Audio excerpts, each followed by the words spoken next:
and welcome aboard the Buccaneers podcast. My name is Stephen Berryessa. Thank you so much for joining us for episode 6 of Understood Betsy by Dorothy Canfield Fisher, read by Teresa Berryessa.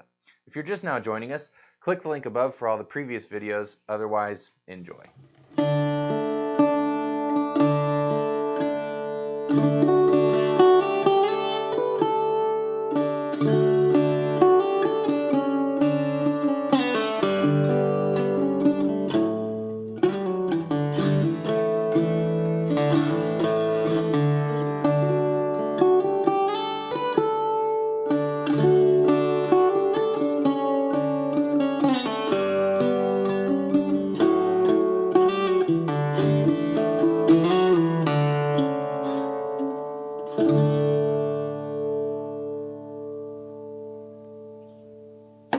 Chapter 11, Understood Aunt Frances.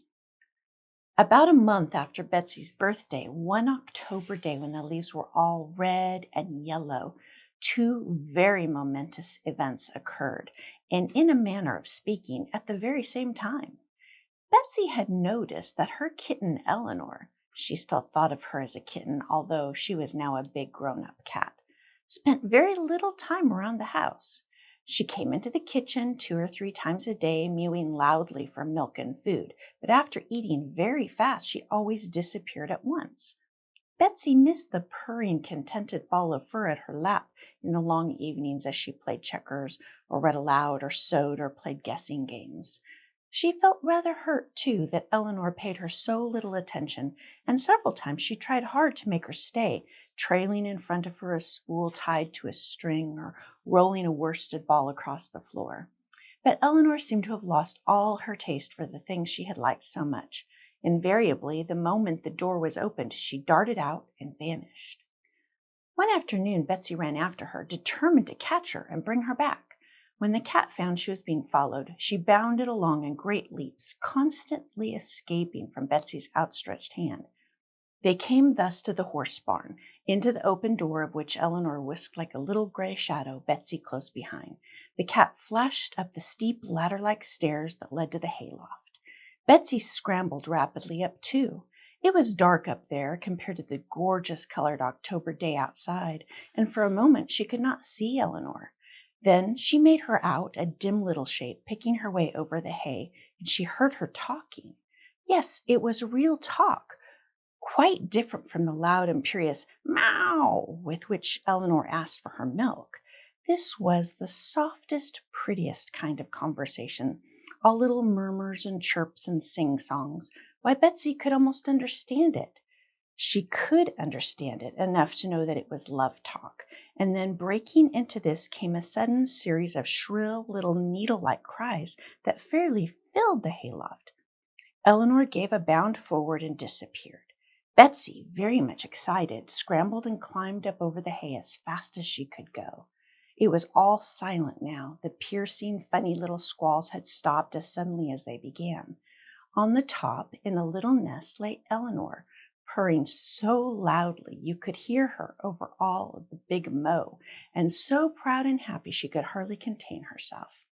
Her eyes glistened. She arched her back, rolled over, and spread out her paws, disclosing to Betsy's astounded, delighted eyes, no, she wasn't dreaming, 2 dear little kittens, one all gray just like its mother, one gray with a big white bib on his chest. Oh, how dear they were, how darling and cuddly and fuzzy. Betsy put her fingers very softly on the gray one's head and thrilled to feel the warmth of the little living creature. Oh, Eleanor, she asked eagerly, can I pick one up? She lifted the gray one gently and held it up to her cheek. The little thing nestled down in the warm hollow of her hand. She could feel its tiny, tiny little claws pricking softly into her palm. Oh, you sweetness, you little baby thing, she said over and over in a whisper. Eleanor did not stop purring, and she looked up with friendly, trusting eyes as her little mistress made the acquaintance of her children. But Betsy could feel somehow that Eleanor was anxious about her kitten, was afraid that, although the little girl meant everything that was kind, her great, clumsy, awkward human hands weren't clever enough to hold a baby cat the proper way. I don't blame you a bit, Eleanor, said Betsy. I should feel just so in your place. There, I won't touch it again. She laid the kitten down carefully by its mother. Eleanor at once began to wash its face vigorously, knocking it over and over with her strong tongue. My, said Betsy, laughing, you'd scratch my eyes out if I were as rough as that. Eleanor didn't seem to hear, or rather she seemed to hear something else, for she stopped short, her head lifted, her ears pricked up, listening very hard to some distant sound. Then Betsy heard it too, somebody coming into the barn below, little quick, uneven footsteps. It must be Molly, tagging along as she always did. What fun to show Molly the kittens! Betsy, called Molly from below. Molly, cried Betsy from above, come up here quick. I've got something up here. There was a sound of scrambling rapid feet on the rough stairs, and Molly's yellow curls appeared, shining in the dusk. I've got she began, but Betsy didn't let her finish. Come here, Molly, quick, she called, beckoning eagerly as though the kittens might evaporate into thin air if Molly didn't get there at once. Molly forgot what she was going to say, climbed madly up the steep pile of hay, and in a moment was lying flat on her stomach beside the little family in a spasm of delight that satisfied even Betsy and Eleanor, both of them convinced that these were the finest kittens the world had ever seen.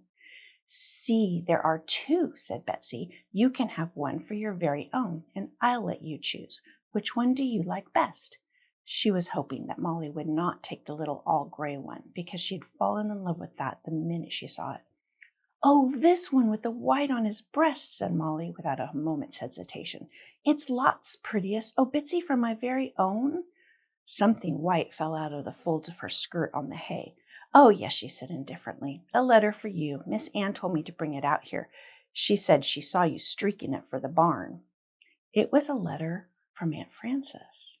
Betsy opened it, one eye on Molly, to see that she did not hug her new darling too tightly, and began to read it in the ray of dusty sunlight slanting in through a crack in the side of the barn.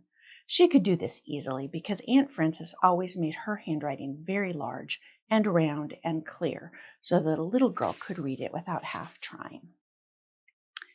And as she read, everything faded away from before her. The barn, Molly, the kittens. She saw nothing but the words on the page. When she read the letter through, she got up quickly, oh, ever so quickly, and went down the stairs. Molly hardly noticed she was gone, so absorbing and delightful were the kittens. Betsy ran out of the dusky barn into the rich October splendor and saw none of it. She went straight away from the house and the barn, straight up into the hill pasture toward her favorite place beside the brook, the shady pool under the big maple tree. At first she walked, but after a while she ran, faster and faster, as though she couldn't get there soon enough. Her head was down and one arm was crooked over her face. And I'm not going to follow her up there, nor let you go. I'm afraid we would all cry if we saw what Betsy did under that big maple tree. The reason she ran away so fast was so that she could be all by herself for a very hard hour and fight it out alone. So let us go back soberly to the orchard where the Putneys are and wait till Betsy comes walking listlessly in, her eyes red and her cheeks pale. Cousin Anne was up in the top of a tree. A basket hung over her shoulder, half full of striped red northern spies. Uncle Henry was on a ladder against another tree, filling a bag with the beautiful shining yellow-green pound sweets, and Aunt Abigail was moving around, picking up the party-colored windfalls and putting them into barrels ready to go to the cider mill. Something about the way Betsy walked, and as she drew closer, something about the expression of her face, and, as she began to speak, something about the tone of her voice, stopped all this cheerful activity as though a bomb had gone off in their midst.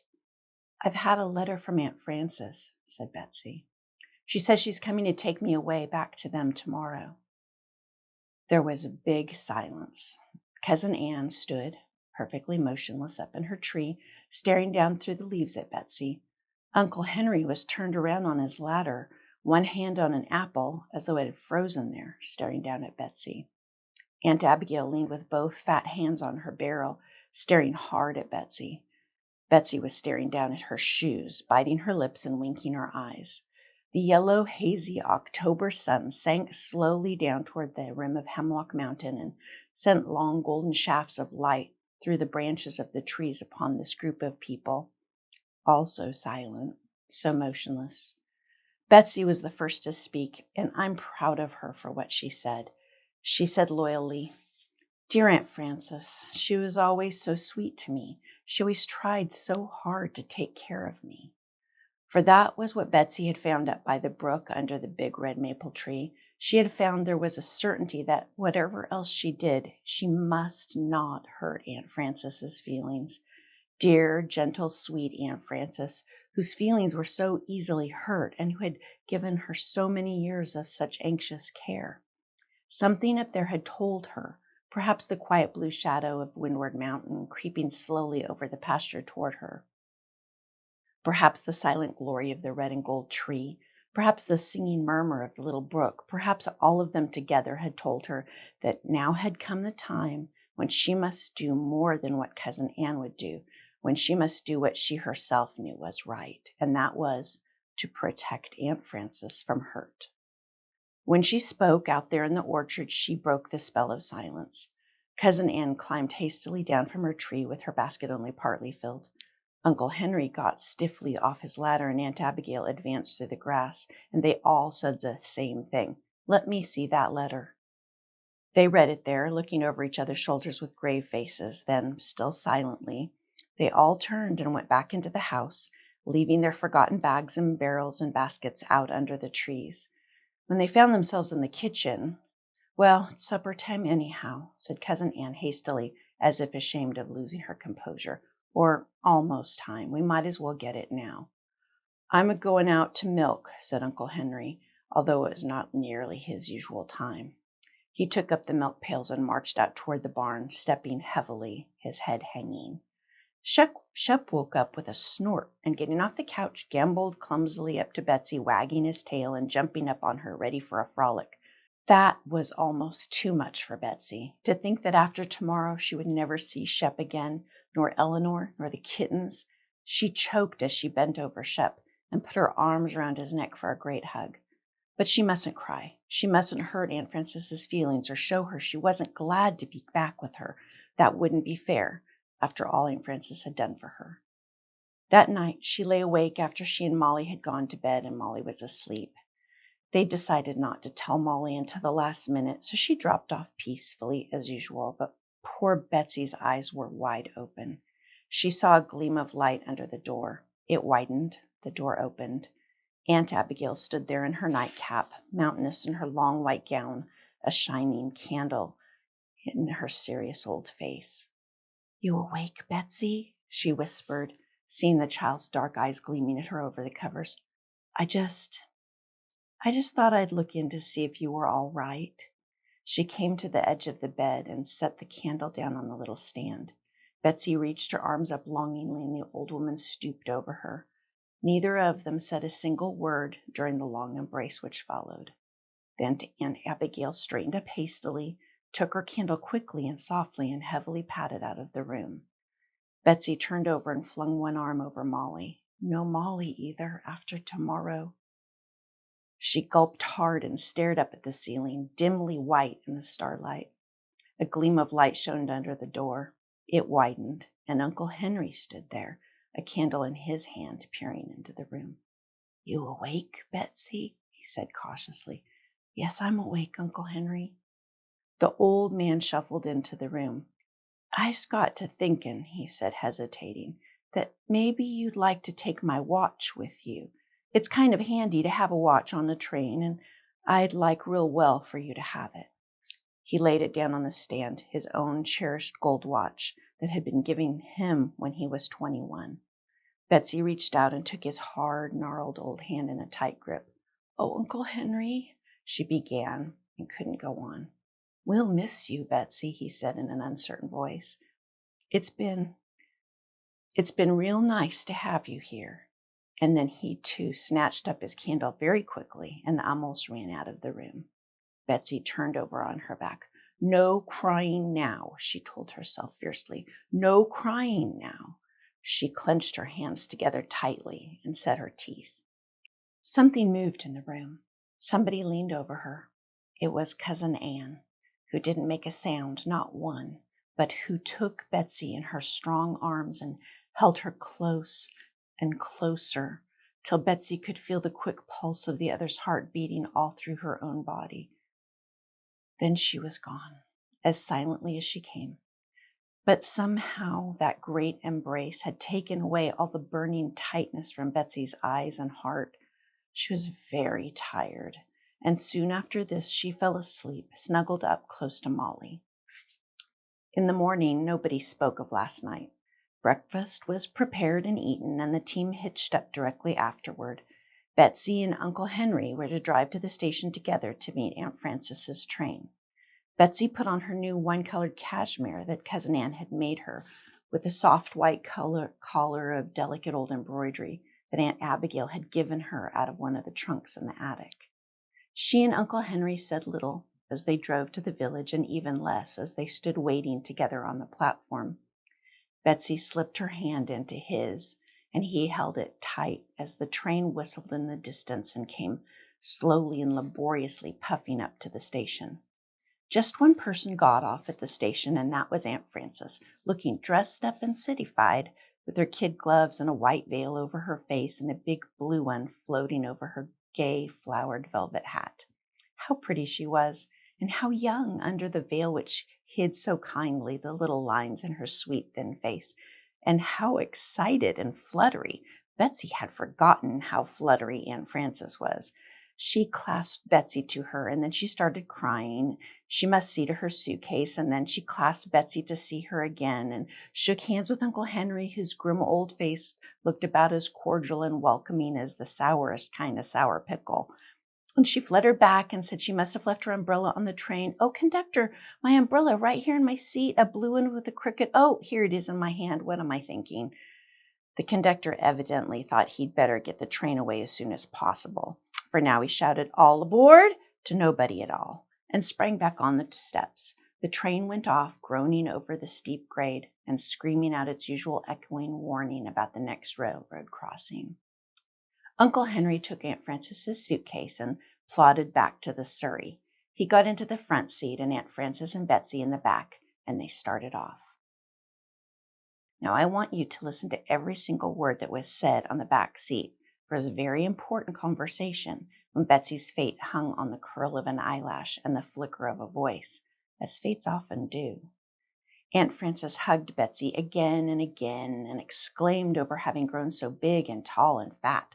She didn't say brown, too, although you could see she was thinking that as she looked through her veil at Betsy's tanned face and down at the contrast between her pretty white fingers and Betsy's leather-colored, muscular little hands. She exclaimed and kept on exclaiming. Betsy wondered if she really had always been as fluttery as this. Then all of a sudden it came out, the big news, the reason for the extra flutteriness.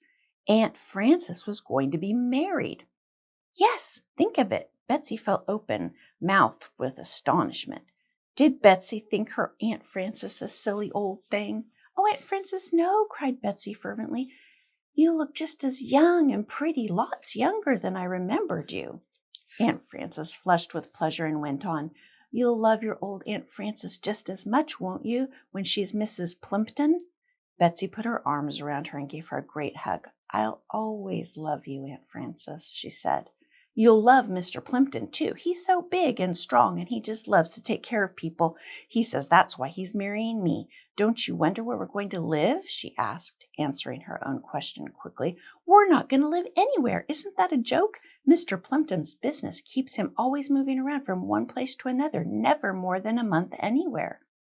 "What'll Aunt Harriet do?" asked Betsy wonderingly. "Why, she's ever and ever so much better," said Aunt Frances happily. "And her own sister, my Aunt Rachel, has come back from China, where she's been a missionary for ever so long.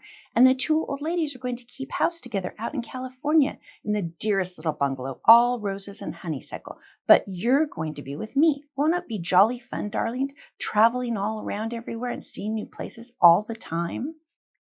Now those were the words Aunt Frances said. But something in her voice and her face suggested a faint possibility to Betsy that maybe Aunt Frances didn't really think it was be such an awfully jolly fun as her words said. Her heart gave a big jump, and she had to hold tight to the arm of the surrey before she could talk. In a quiet voice, she said, "But Aunt Frances, won't I be awfully in your way traveling around so?" Now, Aunt Frances had ears of her own, and though that was what Betsy's words said, what Aunt Frances heard was a suggestion that possibly Betsy wasn't as crazy to leave the Putney farm as she had supposed. Of course she would be. They both stopped talking for a moment and peered at each other through the thicket of words that held them apart. I told you this was a very momentous conversation. One sure thing is that the people on the back seat saw the inside of the surrey as they traveled along, and nothing else. Red sumac and bronzed beech trees waved their flags at them in vain. They kept their eyes fixed on each other intently, each in agony of fear lest she hurt the other's feelings. After a pause, Aunt Frances came to herself, and with a start, she said affectionately, putting her arm around Betsy, "Why, you darling, what does Aunt Frances care about trouble if her own dear baby girl is happy?" And Betsy said resolutely, "Oh, you know, Aunt Frances, I'd love to be with you." She ventured one more step through the thicket. "But honestly, Aunt Frances, won't it be a bother?" Aunt Frances ventured another step to meet her. "But dear little girls must be somewhere." And Betsy almost forgot her caution and burst out, "But I could stay here. I know they would keep me." Even Aunt Frances's two veils could not hide the gleam of relief and hope that came into her pretty, thin, sweet face. She summoned all her courage and stepped out into the clearing in the middle of the thicket, asking right out boldly, "Why, do you like it here, Betsy? Would you like to stay?" And Betsy, she never could remember afterward if she had been careful enough not to shout too loudly and joyfully. Betsy cried out, "I love it here." And there they stood, face to face, looking at each other with honest and very happy eyes. Aunt Frances threw her arm around Betsy and asked again, "Are you sure, dear?" And didn't even try to hide her relief, and neither did Betsy. "I could visit you once in a while when you're somewhere near here," suggested Betsy, beaming. "Oh, yes, I must have some time with my darling," said Aunt Frances, and this time there was nothing in their hearts that contradicted their lips. They clung to each other as Uncle Henry guided the surrey up the marble stepping stone. Betsy jumped out first, and while Uncle Henry was helping Aunt Frances out, she was dashing up the walk like a crazy thing. She flung open the front door and catapulted into Aunt Abigail just coming out. It was like flinging herself onto a feather bed. "Oh," she gasped out, "Aunt Frances is going to be married and travel around all the time, and she doesn't really want me at all. Can I stay here? Can I stay here?" Cousin Ann was right behind Aunt Abigail, and she heard this. She looked over their shoulders towards Aunt Frances, who was approaching from behind, and said in her usual calm and collected voice, "How do you do, Frances? Glad to see you. How well you're looking. I hear you're in for congratulations. Who's the happy man?" Betsy was overcome with admiration for her coolness and being able to talk so in such an exciting moment. She knew Aunt Abigail couldn't have done it, for she sat down in the rocking chair and was holding Betsy on her lap. The little girl could see her wrinkled old hand trembling on the side of the chair. "I hope this means," continued Cousin Ann, going as usual straight to the point, "that we can keep Betsy here with us." "Oh, would you like to?" asked Aunt Frances, fluttering as though the idea had never occurred to her before that minute. Would Elizabeth Ann really like to stay? "Oh, I'd like to, all right," said Betsy, looking confidently up into Aunt Abigail's face. Aunt Abigail spoke now. She cleared her throat twice before she could bring out a word. Then she said, "Why, yes, we'd kind of like to keep her. We've sort of got used to having her around." That's what she said. But as you've noticed before on this exciting day, what people said didn't matter as much as what they looked. And as her old lips pronounced those words so quietly, the corners of Aunt Abigail's mouth were twitching and she was swallowing hard. She said impatiently to Cousin Ann, "Hand me that handkerchief, Ann." And she blew her nose. She said, "What an old fool I am." It was as though a great fresh breeze had blown through the house. They all drew a long breath and began to talk loudly and cheerfully about the weather and Aunt Frances's trip and how Aunt Harriet was and which room Aunt Frances was to have and would she leave her wraps in the hall or take them upstairs. And in the midst of this, Betsy, her heart ready to burst, dashed out of doors, followed by Shep. She ran madly toward the barn. She didn't know where she was going. She only knew she must run and jump and shout, or she would explode. Shep ran and jumped because Betsy did. To these two wild creatures careering through the air like bright blown autumn leaves appeared little Molly in the barn door. "I'm going to stay! I'm going to stay!" screamed Betsy.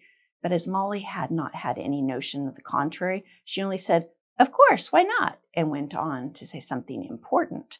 "My kitten can walk. It took 3 steps just now." After Aunt Frances got her wraps off, Betsy took her for a tour of inspection. They went all over the house first, with special emphasis laid on the kitchen living room. "Isn't this the loveliest place?" said Betsy fervently, looking about her at the white curtains, the bright flowers, the southern sunshine, the bookcases, and the bright cooking utensils. It was all full to the brim to her eyes with happiness. She forgot entirely that she had thought it a very poor common kind of room when she first seen it. Nor did she notice that Aunt Frances showed no enthusiasm over it now. She stopped for a few moments to wash some potatoes and put them in the oven for dinner. Aunt Frances opened her eyes at this. "I always see to the potatoes and the apples, the cooking of them, I mean," explained Betsy proudly, "and I've just learned to make apple pie and brown Betty." Then down into the stone-floored milkroom where Aunt Abigail was working over butter, and where Betsy, swelling with pride, showed Aunt Frances how deftly and smoothly she could manipulate the wooden paddle and make rolls of butter that weighed within an ounce or two of a pound. "Mercy, child, think of you being able to do such things," said Aunt Frances, more and more astonished. They went out of doors now, Shep bounding by their side. Betsy was amazed to see that Aunt Frances drew back nervously whenever the big dog frisked near her. Out in the barn, Betsy had a disappointment. Aunt Frances just balked absolutely at those ladder-like stairs. "Oh, I couldn't, dear. Do you go up there? Is it quite safe?"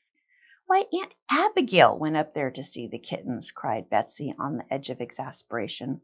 But her heart softened at the sight of Aunt Frances's evident distress of mind at the idea of climbing into the loft, and she brought the kittens down for inspection, Eleanor mewing anxiously at the top of the stairs. On the way back to the house, they had an adventure, a sort of adventure, and it brought home to Betsy once for all how much she loved dear, sweet Aunt Frances, and what kind of love it was. As they crossed the barnyard, the calf approached them playfully, leaping stiff-legged into the air and making a pretense of butting at them with its hornless young head. Betsy and Shep often played with the calf in this way by the half hour, and she thought nothing of it now, hardly noticed it, in fact. But Aunt Frances gave a loud, piercing shriek as though she were being cut to pieces. "Help! Help!" she screamed. "Betsy! Oh, Betsy!" She had turned white and could not take a single step forward. It's nothing," said Betsy rather impatiently. "He's just playing. We often play with him, Shep and I." The calf came a little nearer with a lowered head. "Get away," said Betsy indifferently, kicking at him. At this hint of masterfulness on Betsy's part, Aunt Frances cried out, "Oh, yes, Betsy, do make him go away. Do make him go away." It came over Betsy that Aunt Frances was frightened. Yes, really. And all at once her impatience disappeared, never to come back again.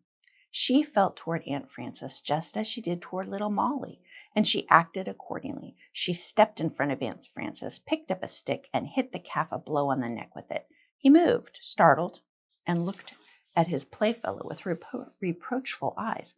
But Betsy was relentless. Aunt Frances must not be frightened. Here, Shep, she called loudly, and when the big dog came bounding to her, she pointed to the calf and said sternly, "Take him to the barn. Drive him to the barn, sir." Shep asked nothing better than this command and charged forward, barking furiously and leaping into the air as though he intended to eat the calf up alive. The two swept across the barnyard and into the lower regions of the barn. In a moment, Shep reappeared, his tongue hanging out, his tail wagging, his eyes glistening, very proud of himself, and mounted guard at the door. Aunt Frances hurried along through the gate of the barnyard. As it fell to behind her, she sank down on a rock, breathless and still pale and agitated. Betsy threw her arms around her in a transport of affection. She felt that she understood Aunt Frances as nobody else could, the dear, sweet, gentle, timid aunt. She took the thin, nervous white fingers in her strong brown hands. "Oh, Aunt Frances, darling Aunt Frances," she cried, "how I wish I could always take care of you." The last of the red and gold leaves were slowly drifting to the ground as Betsy and Uncle Henry drove back from the station after seeing Aunt Frances off. They were not silent this time, as when they had gone to meet her. They were talking cheerfully together, laying their plans for the winter which was so near. I must begin to bank the house tomorrow, mused Uncle Henry, and those apples have got to go to the cider mill right off.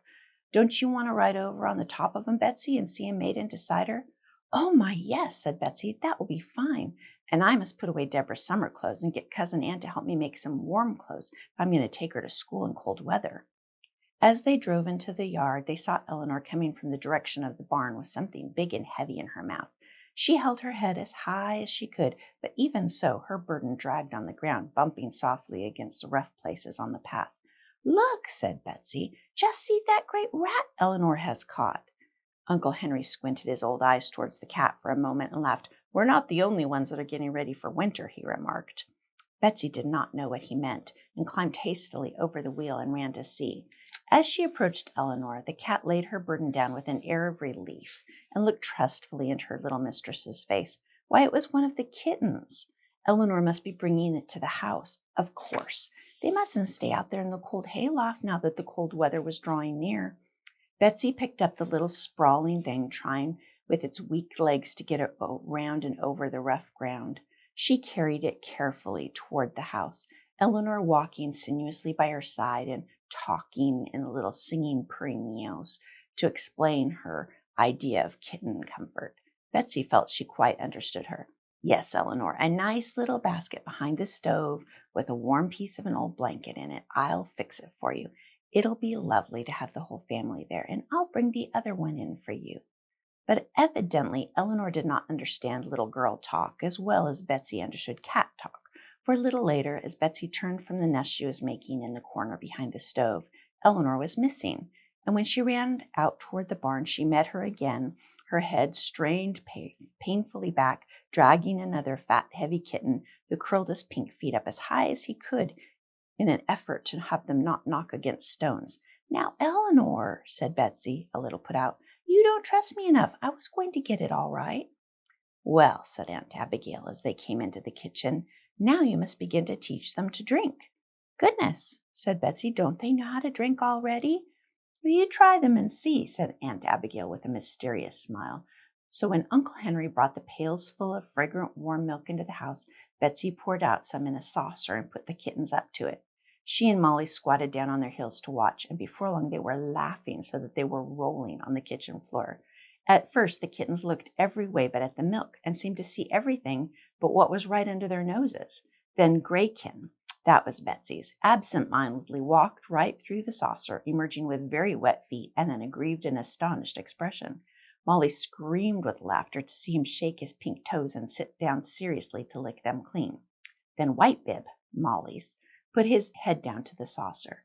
There, mine's smarter than yours, said Molly. But Whitebib went on putting his head down, down, down, clear into the milk nearly up to his eyes, although he looked frightened and miserable. Then he jerked it up quickly and sneezed and sneezed and sneezed, such deliciously funny little baby sneezes. He pawed and pawed his little pink nose with his little pink paw until Eleanor took pity on him and came to wash him off. In the midst of this process, she saw the milk and left off to lap it eagerly, and in a jiffy she drank up every drop and was licking the saucer loudly with her raspy tongue. That was the end of the kitten's first lesson. In the evening, as they sat around the lamp, Eleanor came and got in Betsy's lap just like old times. Betsy was playing checkers with Uncle Henry and interrupted the game to welcome the cat back. But Eleanor was uneasy and kept stopping her toilet to prick up her ears and look restlessly toward the basket where the kittens lay curled so closely together that they looked like one soft ball of gray fur. By and by, Eleanor jumped down heavily and went back to the basket. She stayed there only a moment, standing over the kittens and licking them. Then she came back and got in Betsy's lap again. What ails the cat? Said Cousin Ann, noting this pacing and restlessness. Maybe she wants Betsy to hold the kittens, too, suggested Aunt Abigail. Oh, I'd love to, said Betsy, spreading out her knees to make her lap bigger.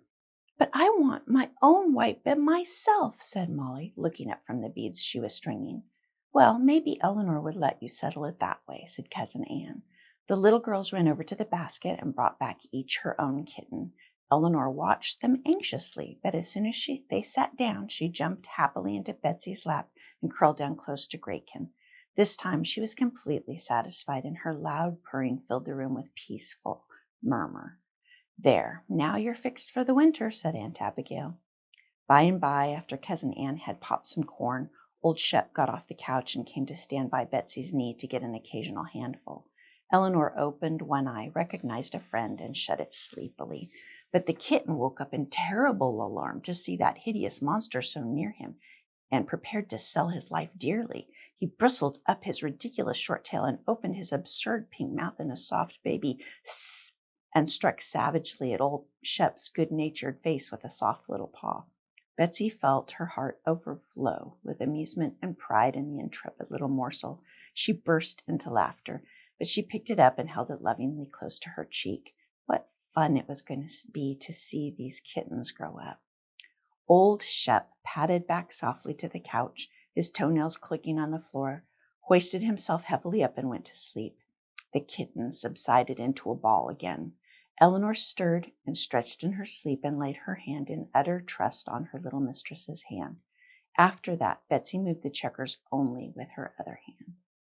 In the intervals of the game, while Uncle Henry was pondering over his moves, the little girl looked down at her pets and listened absently to the keen autumnal wind that swept around the old house, shaking the shutters and rattling the windows.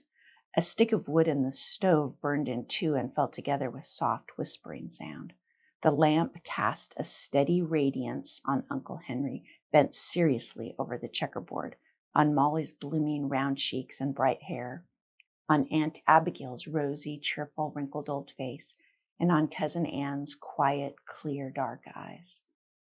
That room was full to the brim of something beautiful, and Betsy knew what it was.